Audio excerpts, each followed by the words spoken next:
sur Skin FM. L'excellence a un nom, et ce nom est Montréal Pluriel.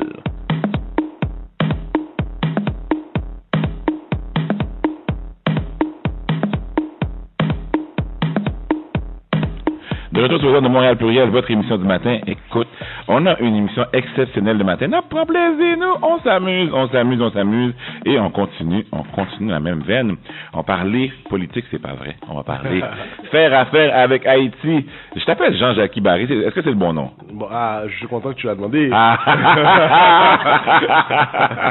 Donc on va enlever le Jean. OK. On va garder le Jacques. Oui. C'est Jacques Junior Baril. Mais je t'explique. C'était Okay. Jacques Junior Jerry Baril. OK. Et à un moment donné, c'était long. Oui. Et comme je porte le nom de mon père qui est Jacques, Oui. on a décidé de garder le Jacques Junior dans les papiers. OK. Le Jerry, on l'a mis de côté. OK. Mais ce qui est particulier dedans, c'est que si tu appelles chez ma mère, tu demandes pour Jacques, elle risque de te dire vous êtes trompé de numéro. OK. Ah oui, c'est mon fils. Parce que personne m'appelle Jacques. Mais Jacques, dis-moi, moi j'ai comme ambition d'avoir un autre fils, plutôt un deuxième, que je vais appeler Grégory Excellent, second du nom. Pourquoi est-ce que tu as... laissez-moi tranquille. J'ai le micro, me fait sembler, me dit d'emblée. Pardon. OK. Donc, pourquoi Jacques Junior et non pas Jacques second du nom? Écoute, moi, en tout cas, moi, je suis avec toi. Oui. Je pense que mon premier fils, quand j'en aurai un, pas la même. Jacques, oui, second du nom. Bon, pas la même. Jacques Junior. Et dans mon travail, je trouve tellement de gens qui s'appellent Jacques second, Guillaume premier. Donc c'est devenu normal pour moi. Oui. Mais écoute, je sais pas, moi je trouve ça élégant. Oui. Parlons affaires, justement. Tu es un envoyé spécial du gouvernement pour Montréal. Quel est Montréal qui a pouvoir, mes amis? Non. Premièrement, on va clarifier le pour Montréal. Oui. Tout à l'heure, tu le disais, un ambassadeur itinérant, ce que ça fait, c'est on te nomme par le président. Okay. C'est un arrêté présidentiel. Okay. Et lui, il dit, ce gars-là, je peux l'envoyer n'importe où. Okay. Donc, quand le ministère des Affaires étrangères m'appelle, il me dit, non, écoute, il se passe un problème, par exemple, à Montréal. Oui. Moi, j'appelle le palais qui me donne le OK. OK. Parce que je suis le représentant du gouvernement à travers le président. Donc, ça, il faut faire la différence. Oui. Eh bien, est-ce qu'il y a des fans de Scandal ici? Est-ce qu'il y a des fans de Scandal ici? Donc, tu es le Olivia Pope officiel du gouvernement. Bon problème mon côté là. Bon, en nous voyez, Jacques a réglé les problèmes. Ça, j'ai jamais regardé Scandal. Je ne sais pas de quoi vous parlez. Donc, parle-nous. Le président parle à travers toi. Comment on fait affaire avec Haïti? On est plein de jeunes qui ont voyagé pour la première fois, qui voyagent régulièrement. Beverly est allée en Haïti l'année passée.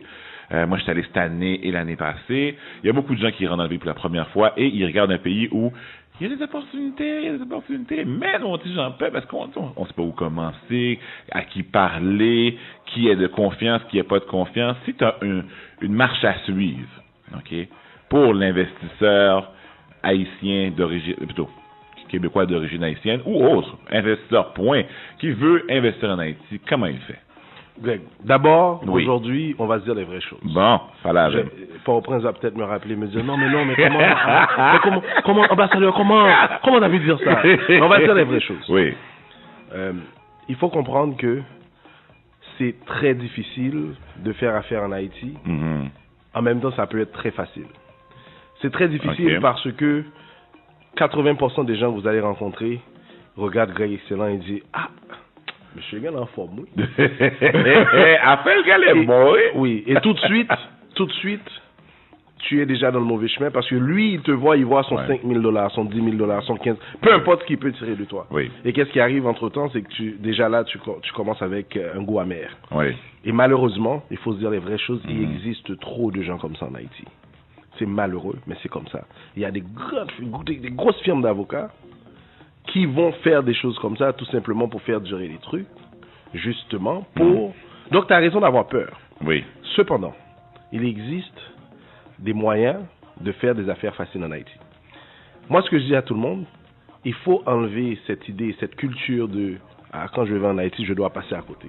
Oui, Parce que l'État existe réellement. Les voies officielles existent. Les voies officielles sont là et existent. Maintenant, c'est difficile des fois, mais avant d'appeler ton avocat, passe par la voie officielle. Parce que là, ce qui arrive, c'est que tu viens d'engager l'État et en faisant ça, il devient difficile à n'importe qui de te mentir. Parce que si tu es un investisseur, tu rentres, tu es sérieux, il existe le CFI, qui pour moi peut faire encore un meilleur travail, parce que pour moi, ils ne sont pas encore à point, mais ça existe. Donc, si eux, ils identifient que tu es un investisseur sérieux, ils vont te mettre en contact avec la bonne personne, la bonne organisation avec qui tu fais affaire. Donc là, tu commences à parler avec les gens vraiment qui sont responsables de l'histoire. Ce que je dis à tous les investisseurs, moi j'en amène plein. Je pense que, on va dire que j'en amène 10, il y a peut-être 2 qui sont restés. L'erreur qu'il ne faut pas faire, c'est qu'il ne faut pas commencer à passer par une autre voie que la voie officielle avec n'importe qui. Du moment que tu as commencé, ça finit plus. Donc il faut arrêter de penser, pour faire des affaires en Haïti, il faut passer à côté. Pour avoir telle chose en Haïti, il faut passer à côté. Moi, je reçois à peu près une centaine d'appels par jour.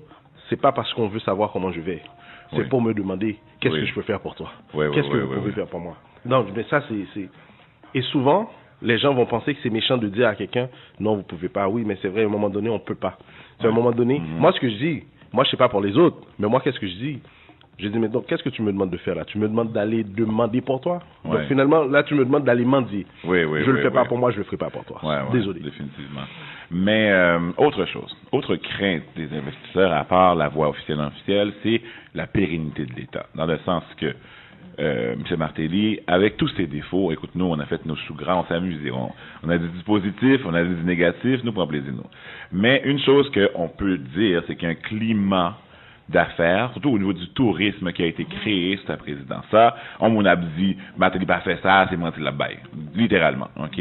J'ai jamais vu une femme aussi déterminée qui travaille aussi bien avec son ministère que la ministre du Tourisme actuelle, Stéphanie Dutronc. Écoute, c'est extraordinaire. Donc, on pense qu'un ministre, pas qu'à faire rien, c'est pas vrai, on le voit clairement. On a des bons ministres. Oui, sur ce gouvernement, on a eu, par exemple, le ministre des Travaux publics, le ministre Rousseau.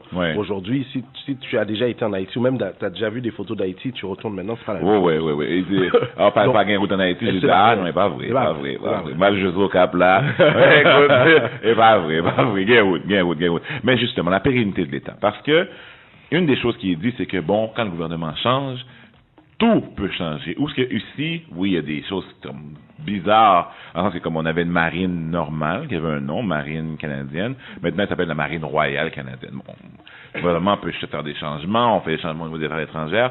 Mais au niveau économique, il y a une pérennité. Dans le sens, c'est comme il y a des petits changements, mais tu ne vas pas désinvestir ton argent du Canada à cause qu'il y a un changement de gouvernement. En Haïti, après Martelly, par exemple, après l'ouverture sur le climat le monde des affaires, est-ce que il y a une garantie, il y a une garantie, mais est-ce qu'on peut craindre pour nos investissements qu'on fait maintenant, parce que dans 6 mois, Martelly n'est pas président encore? Bon, je suis content que tu me poses cette question.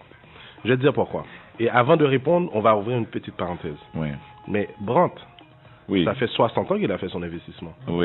Accra, ça fait 60 ans qu'il a fait son investissement. Je l'ai vu dans une plage, on a un petit aparté, dans un petit, tu sais, comme il dit toujours, les Accra, les Brandt, puis tout ça, je l'ai vu prendre un petit bateau, c'est une chaloupe, avec un moteur, pour aller dans sa plage privée. Le gars est très simple. Très simple.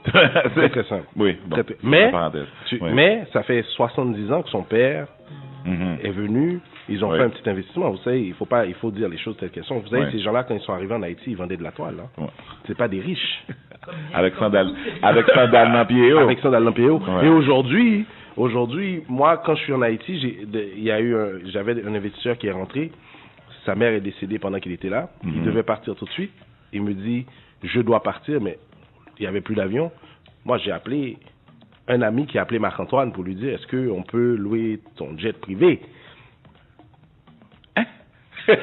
Donc, bouche-moi ouvert. Mais ça, donc, non, mais c'est ça. Il n'est pas le seul. Moi, si tu viens, tu vas retourner en Haïti, si tu retournes avec moi, moi je vais t'amener. Ah non, mais bien je sûr. vais t'amener. Moi, je vais t'amener au Cap. Écoute, on est envoyé spécial. Je vais t'amener. Jacques me dit si tu viens avec moi, mais en merde. C'est un envoyé spécial. On m'a brûlé, monsieur. Je vais t'amener au Cap, Greg. Je vais t'amener au Cap chez un de mes amis qui a, pour moi, la plus belle maison de plage qui existe au monde. Il faut comprendre que j'habite à Cape Town, en Afrique du Sud, qu'on dit que c'est la plus belle ville du monde. Ouais. La maison de plage de mon ami, au Cap Haïtien, c'est ce qui est le plus beau. Richard Branson a vu les photos, il est venu. Oh, wow! Il y a des choses qui se passent. Mais moi, je vais pas aller au Cap, je vais pas faire 5 heures de route. J'aime pas la route. Tu sais ce que je vais faire? Je vais appeler mon ami Stéphane. Oui. Je vais dire, Stéphane, prête un hélicoptère là, non, men.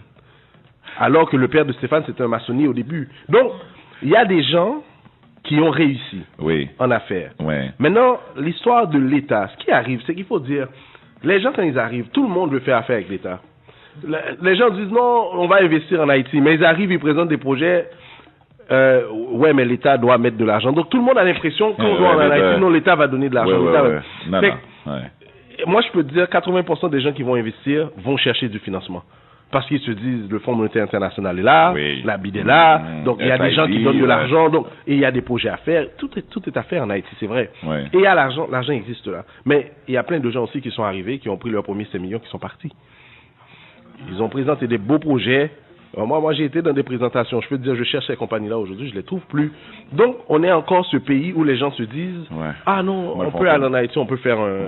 Parce qu'on va pas se mentir, nos institutions, il y en a qui sont très faibles. Et quand tu as des institutions faibles, ça fait quoi? Ça fait que tu as des hommes très corrompus. On ne peut pas se le cacher. La première chose qu'il faut qu'on fasse entre nous, là, entre nous Haïtiens, il faut comprendre que nous avons un système à refaire. Mais toi, qui veux venir faire des affaires en Haïti, tu es d'origine haïtienne, peu importe de là où tu es né, tu dois comprendre la réalité de ton pays. Tout comme si quelqu'un vient d'ailleurs pour faire des affaires au Canada, il doit comprendre la réalité du Canada.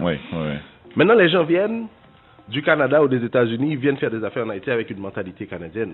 Mais non, ici, moi, je peux aller faire mon entreprise, on me sort ça aujourd'hui, sans problème, 10 minutes. Mais je dois comprendre qu'en Haïti... T'as tellement raison. Non, mais écoute, j'utilise toujours cet exemple-là. Écoute, ça me prend 45 minutes, je repars avec ma compagnie incorporée. Incorporée, oui.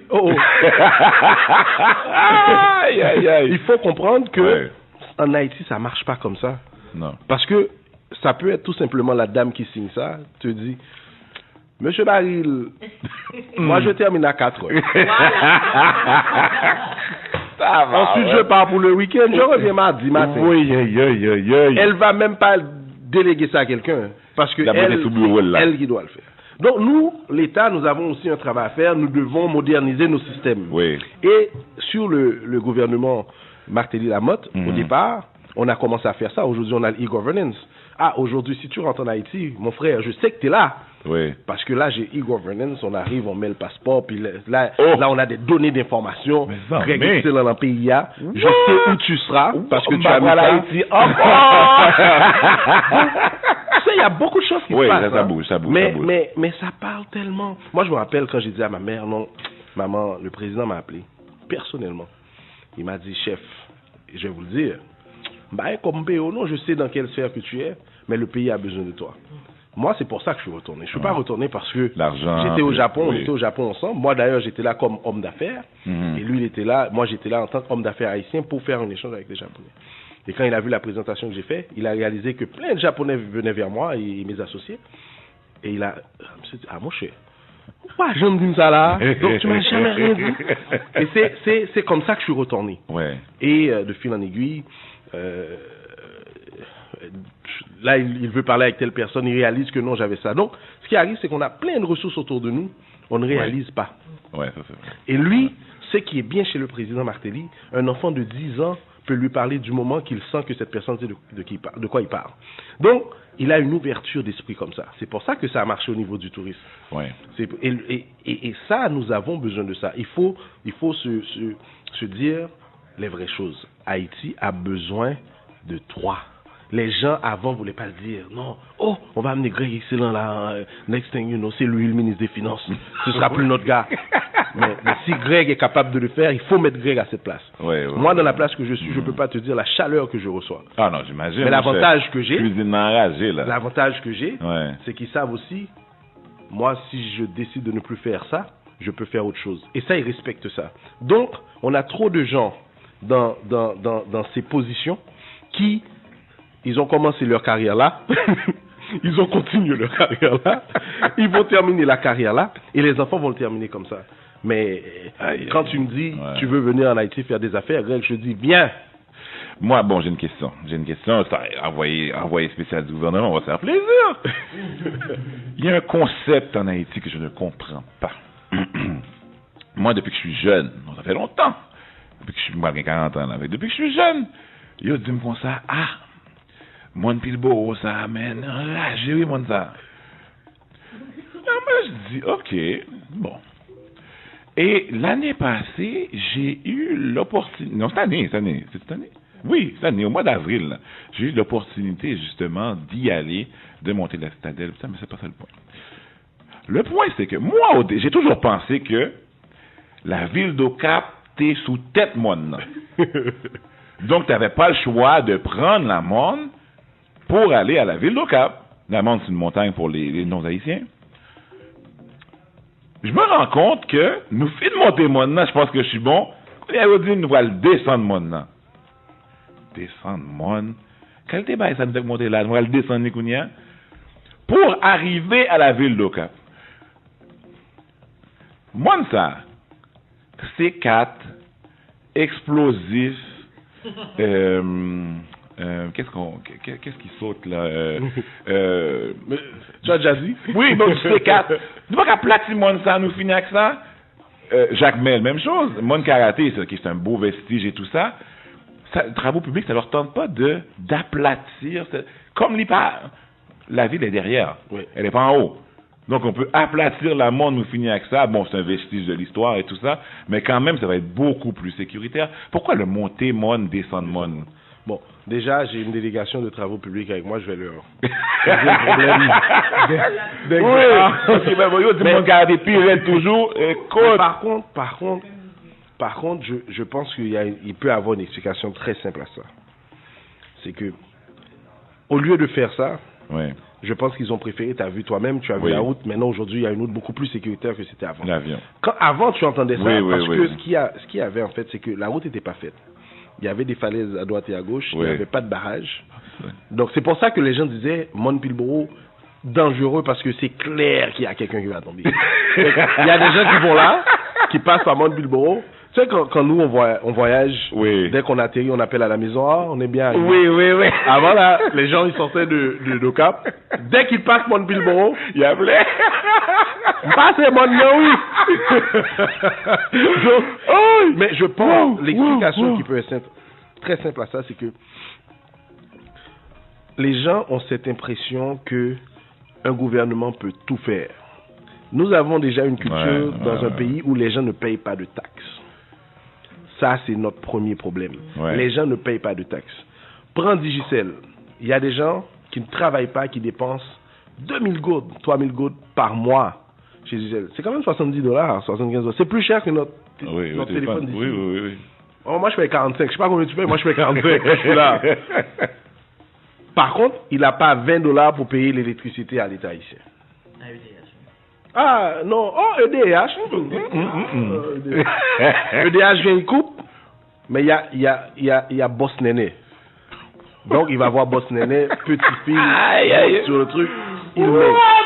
Et ça, c'est une culture.